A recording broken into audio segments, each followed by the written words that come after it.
Hello, and welcome to Training Tuesday, where we go through weekly tips and tricks to make your career just a little bit more awesome.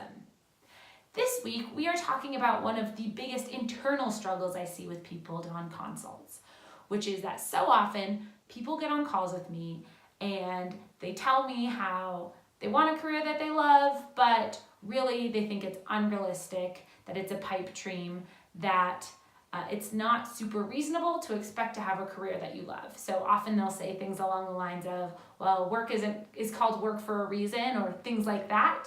And even though that they say that and they think, even Oprah must be faking it, there's a piece of them deep down that still really wants to have a career that they love. They really want to feel like, yes, maybe it's not perfect for everyone, but it's a perfect fit for me. And it's this internal battle that I see with a lot of people who are struggling to really understand, I want this, but oh my gosh, can I really actually ask for that?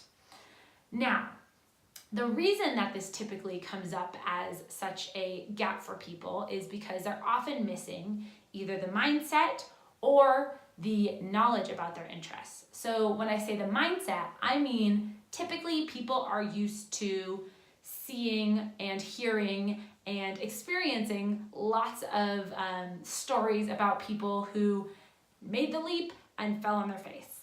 And again, it completely depends on how you've grown up, and we could spend all day talking about mindset and those things that we've kind of picked up or been trained to think.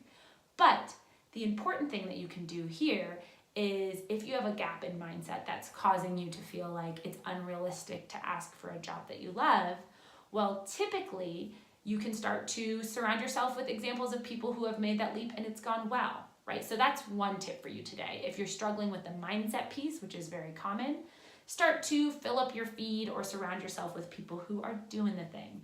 So there's different Facebook communities, right? That's why I started to build 9 to Thrive. There are people who you can follow on Instagram who have made that same kind of transition that you're looking to make, that you can look to and say, okay, this person did it, I can do it too. Right? But start to fill up your feed, your life, the stories you take in, the proof that you take in with the messages you want to hear, not necessarily all these examples of people who tried and couldn't build a career that they liked. Second, so on top of mindset, the other piece that people are often missing is the self-understanding that comes with figuring out their passions. So the tip for that is to actually bookmark time on your calendar where you actually sit and reflect on your career, what's working, what isn't working, what you'd love to do differently in the future, and take time for reflection, because so often people are so busy doing and running through the motions that they don't actually take time to think about, what is it that I like, what is it that I don't like, how do I do more of the stuff I like, right? So those are the two main gaps that typically led the conversation that people have about, I want a career I love, but I don't think it's realistic. Typically they're missing mindset or knowledge to actually figure out what they like. So if you've struggled with that, try those 2 tips on for size. Reach out if you have any questions. Join us in 9 to Thrive if you want to continue to build that community. And in the meantime, happy working.